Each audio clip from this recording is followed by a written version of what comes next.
Kelly, American consumers are continuing to shoulder high costs from those sanctions on Russia, with energy uncertainty driving up prices at the pump.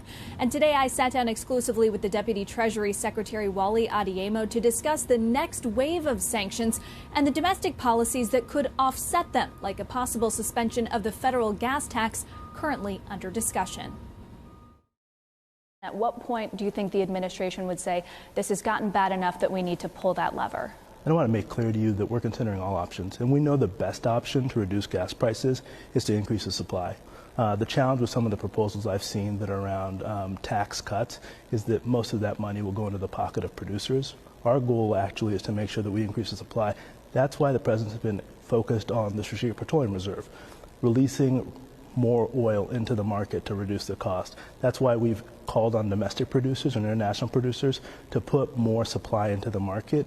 Today in America, there are 9,000 permits available for domestic producers. In the first year of the Biden administration, more oil and gas was produced than in the first year of the Trump administration. But there's been a general chilling effect by the rhetoric of the administration and the communications with the industry. Granted, some of that is changing now, but how can you say to these companies you need to start drilling more when the posture of the administration for the last 12 months has been we're going to be moving away from fossil fuels? I don't think those things are inconsistent. 9,000 leases being available to oil and gas producers in this country is a significant number. Last year, in the first year of the Biden administration, more oil and gas was pumped than in the first year of the Trump administration because we've created an environment. But what the president has said is that while we want additional supply today, we ultimately do want to move towards a clean energy future.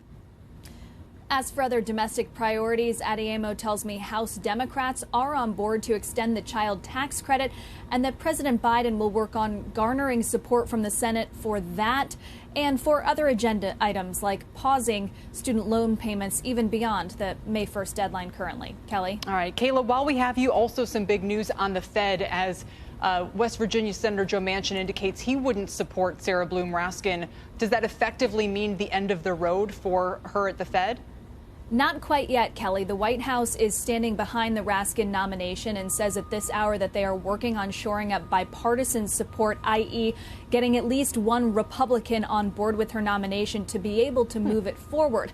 Raskin, remember, has been confirmed twice before, in 2010 to the Fed Board of Governors, in 2014 as Deputy Treasury of the Secretary herself. But both of those, Kelly, were voice votes, meaning that no individual lawmaker had to put their name on the record as to how they were voting for Raskin. So it's hard to go through the list and say here's where we think we have support and where we know we don't, because there's no historical record there, unlike for other nominees. Is there a backup to that backup plan? Well, certainly if you ask the progressive camp, there is not. This is really the nominee that they want. And you can see the White House is not giving up hope just yet. Absolutely. Kayla, thank you. We appreciate it. Kayla Tausche from the White House.